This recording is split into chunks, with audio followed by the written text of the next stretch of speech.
How's it, bro? How are you, boy? It's good to see you.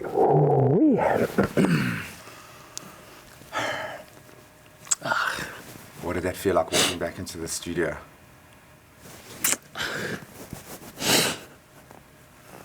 Sorry, dude.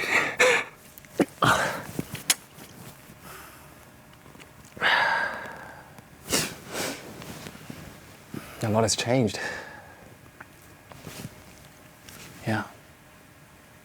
A lot has changed. I didn't know what this would feel like. The kitchen still smells good, though.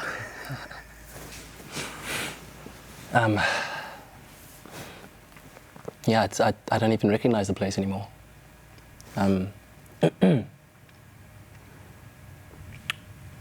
Felt strange, it felt good. Felt, welcoming, like home. It's just home that you haven't seen in a long time.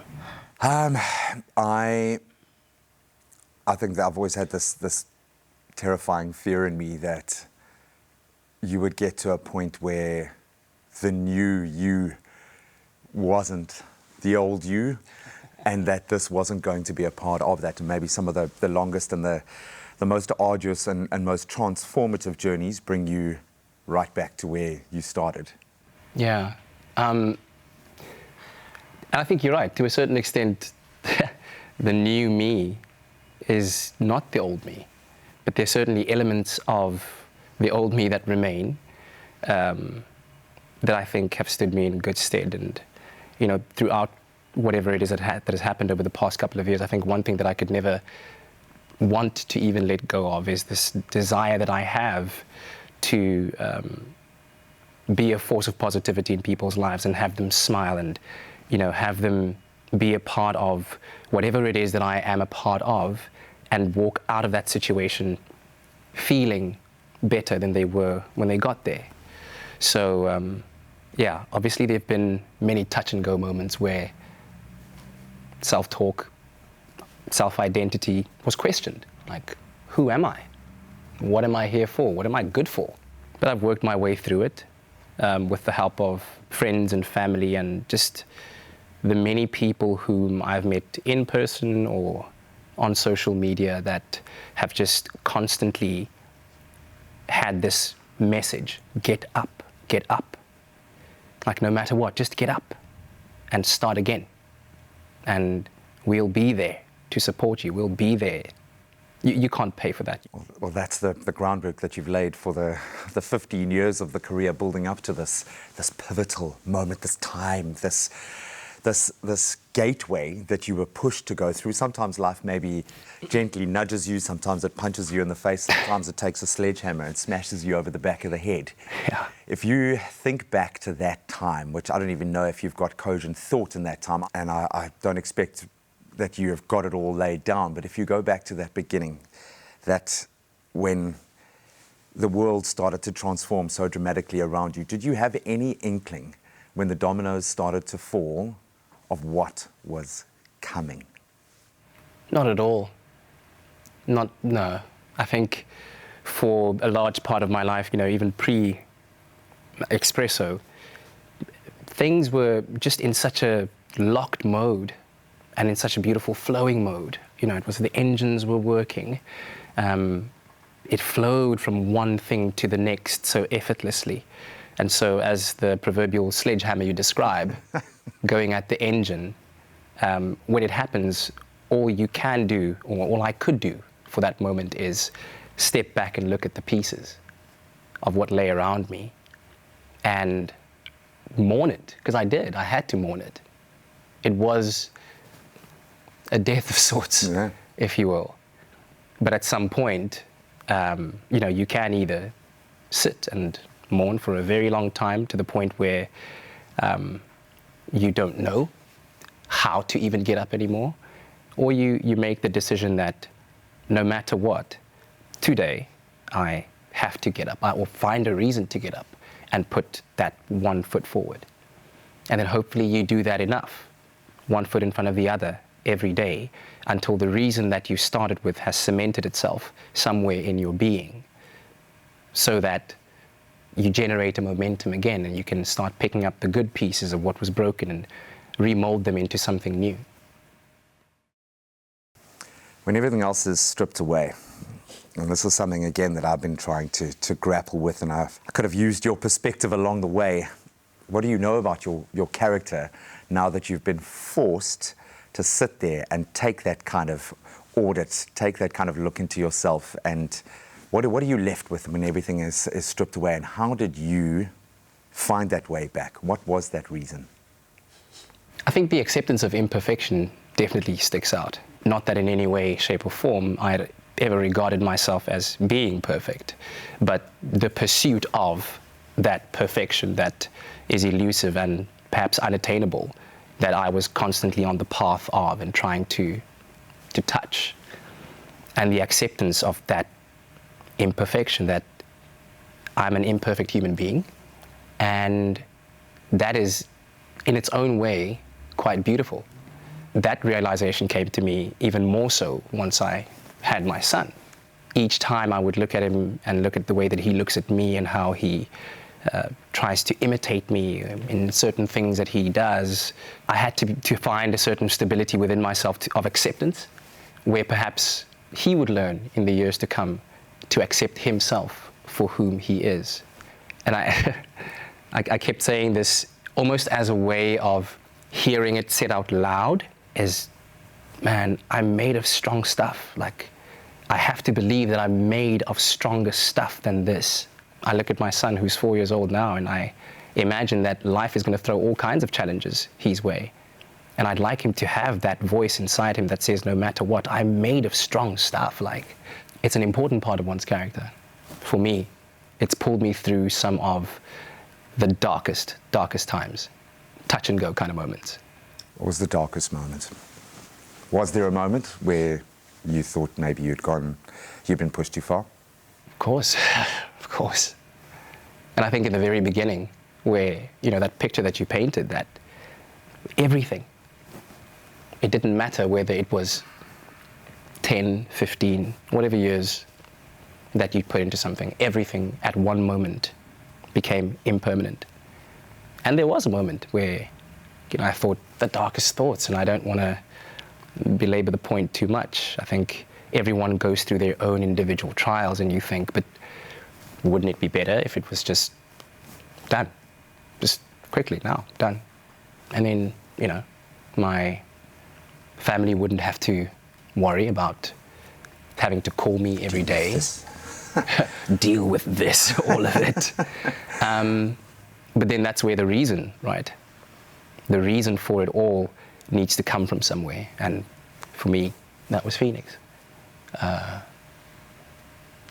Yeah, it's hard to put into words what, and I think you would know it, having two beautiful little ones and what they mean to you. And I think many of the fans especially would have found it inexplicable to see you making the choices that you were making, withdrawing in the way that you were. I could understand it completely. I could understand every single pressure point saying, okay, what would I do for my son? I'd deal with it. I'd endure. And I'd take it on. Doesn't matter. You will endure anything for your son. Yeah. But you're now at the peak of your powers. And I used to tease you about the skill set that you had and probably push you a little bit too hard in some areas to maybe kick off on the musical front a bit more, which we'll get onto in a moment. But to have faced that, and this is something that you and I would report on every day, the likes of the Will Smiths and the people going through these gateways where so much of how we see ourselves is built from the perception that we get, and we live on this platform where we get that en masse. You were the most talked about, most searched celebrity in South Africa for a particular period. And I remember seeing that on that day and just thinking, this is art imitating life, imitating... It was madness. It was absolute madness. Have you been able to reconcile that? I think the importance of the positive use of the platform that we have has been emphasized a million times over. It's become so important for me to have a conscious separation of the work that I do and who I am, and who it is that I am behind the scenes when I seek that separation of life, and have confidence that that is okay, because everyone is doing that. We are all, as human beings, trying to figure it out. Read all the books you want, attend all of the lectures you want, and it's great to be able to take from those instances and steal some nuggets, but you have to figure out your own recipe.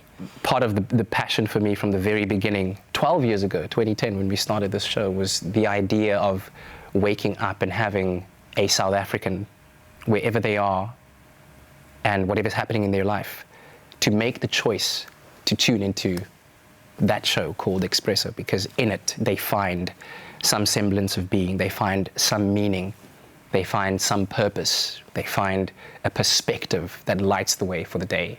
And I think we forget that that is a two-way flow. Yes, we give that, that's our mandate to be that, and authentically we do that. That's been the one thing about this show, is it's authentically feel good. It's not lip service, we actually do that.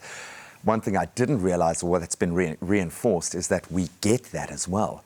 And I think what really, when I rely so heavily on that as a survival mechanism, going through the challenges that we have, and I think of you being in the space that you are, not having that on tap. How did you find that? Where did you get that energy? Was it? You know that feeling of when you've gone out into the world and you've explored everything that there is to explore, but then there's always home, and you go back home and you realize the importance of home. I remember, about 1.5 years into it, I'd literally cooped myself up into my apartment and didn't see outside for quite some time, and I decided I'm just going to go home for a good 3 days, just for nothing else but just to be at home. And my mom and my aunt cooked one of those typical 7 colors Sunday meals, and I sat there looking at this plate, and memories of how I grew up and the people that have poured so much love into my life to bring me to where I am just came flooding back, and I cried over that plate. And I think when you talk about that ebb and flow that we experienced, well, let's say being partners on the show and with everyone that we've worked with, those people became more than colleagues. It was family, it was a community. And I was very, very fortunate that that village for me existed not only in my close circle of family and friends, but even stretched outside to the social media world, to people who every day, without fail, there would be an email, a message, and you go, wow, okay, so if Katlego or Johnny or whatever, okay, they care, okay, then maybe there is something to kind of move forward towards, and you build the strength up to kind of get up. And 8 months, 9 months later, I found myself on the promenade, and I just took this picture of the ocean, which has always been such a beautiful place for me. And I decided, well, this is where I come alive again. And yeah, it was quite crazy, the response and the reception that came about after that, and just humbled me even more. And I'm ever so grateful, because if it wasn't for those people who, every day were saying, come back, stand up, we've got you, you can do this, I definitely would not have been where I am right now. Hopes and dreams. I used to look to you for my rudder, because you were so ambitious, you were so goal-driven, and you were doing so unbelievably well in every facet of your life. It kind of felt like if I needed that little reality check, or if I was starting to tap off in a certain area, maybe it was being on a stage and getting that space kind of locked down, maybe it was looking at the side hustle, the idea of improving those skills, honing your talent, those sorts of things, I would always look to you. Wow. You weren't doing it all wrong. It's not like those dreams were bad dreams, that ambition was bad ambition. What are those dreams now? Is that still at the core of who you are professionally? Because you were getting it right, dude. You were absolutely crushing it. And you've got it, and I'm sure that compounded the loss and that feeling of loss so much more. Are you still that same cat inside? Where are your hopes and dreams right now? Wow, what a question. Hopes and dreams certainly still are there. I have an internal locus of control that is aimed towards something, but it is new.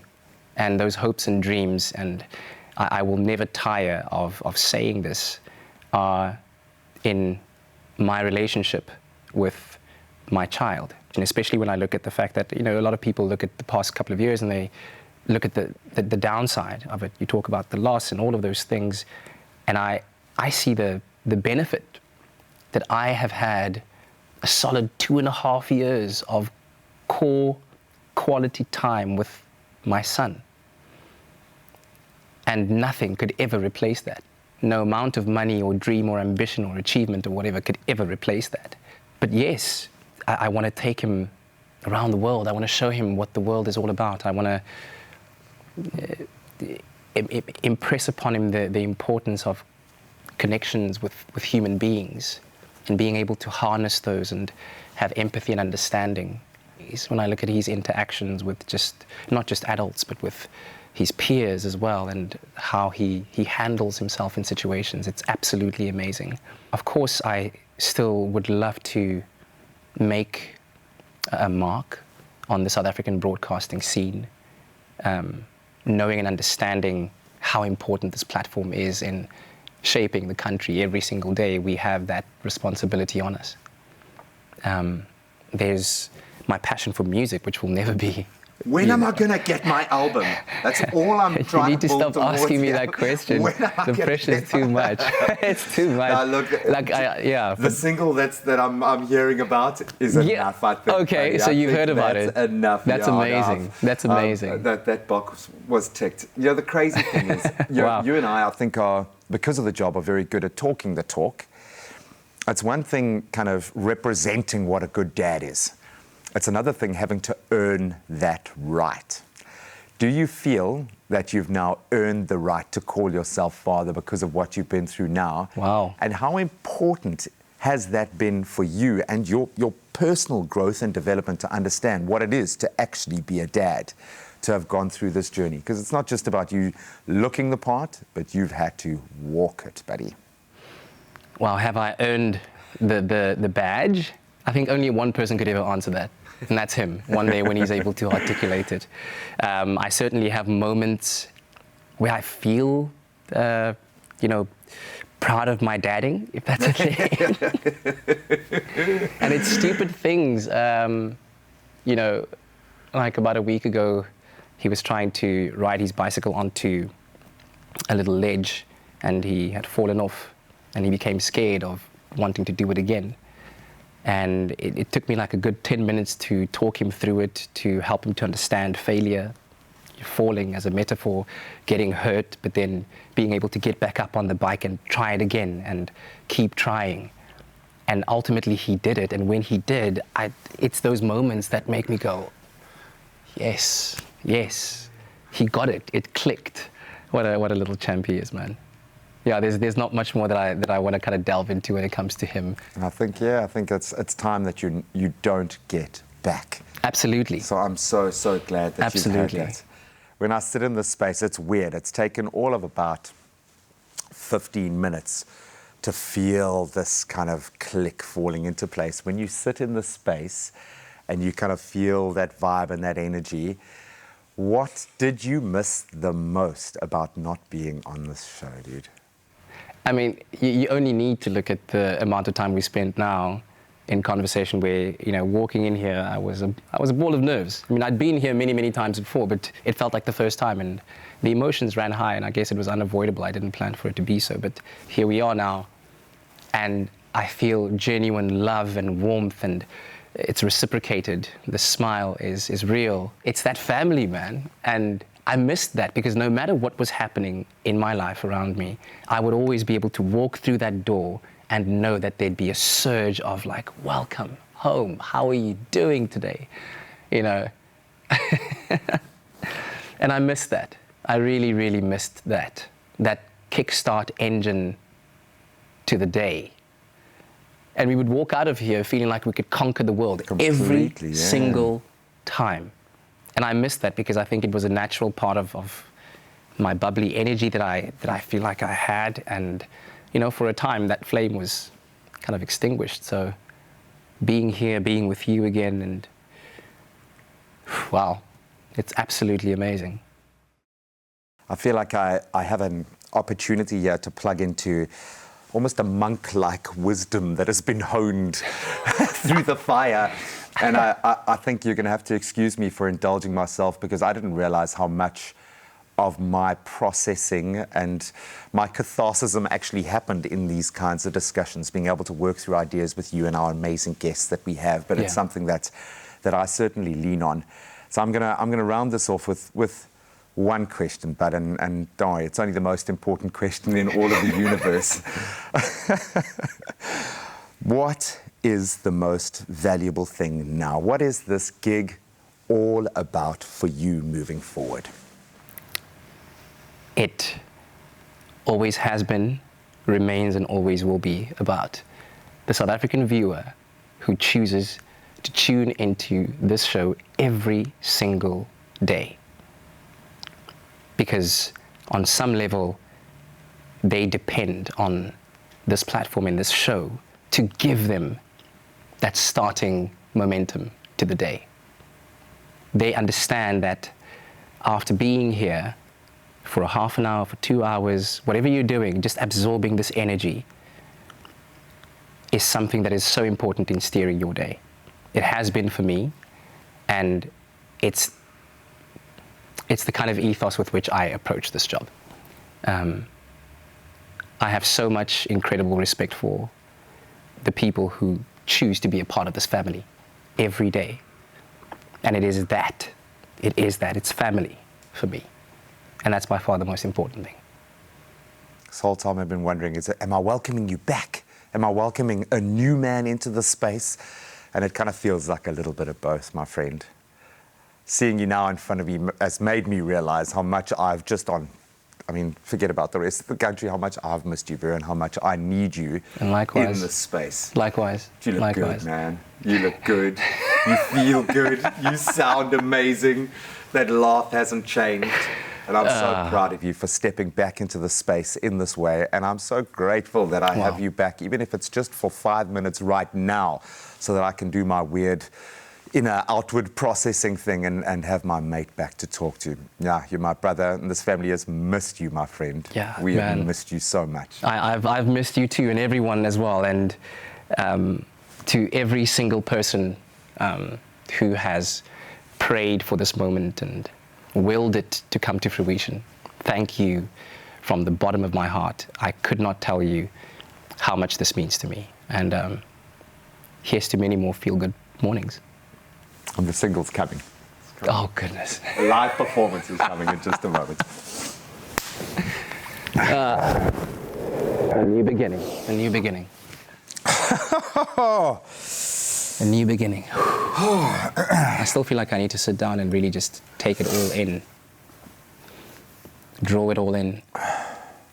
I didn't realize how important this, and it's not it's this place and it's the people. Yeah. Because what we do on camera is such a magnification of what is happening in this microcosm of family that we've built here, right? And I didn't realize for a long time how important that aspect of it was. And then once it's not there, the vacuum is there, and you're like, what is my life? You still wake up at 4 o'clock in the morning, you look around, you're like, what am I gonna do? I think the thing for me is it's that, like, we've gotten so used to having your validation on tap. And now it's like when it's just you, left alone, only with yourself. It's like, yeah. Okay. But it's not even so much the validation, because that was great, and I'm talking about this validation here that matters, that I can touch and feel and breathe the same air with. That, when I withdrew, I would kind of think, what is Graeme thinking right now about the situation? Should I reach out and have a chat with him? Should we just break away from this and go on a hike on a mountain and just chat and be brothers like we were? So it was that validation that I most missed. That which happened outside was absolutely great, and it's so empowering. But it's when you go, for that walk and you meet those people who come from the outside in, and they touch your life in a very real sense. And it's not just a profile picture with a name and an emoji. It's a person. Like, that matters a lot. And we've got to, I think that's the thing. For me now, it feels like after this COVID thing, because we've all been through this experience together, the world over, it's the same wherever I go.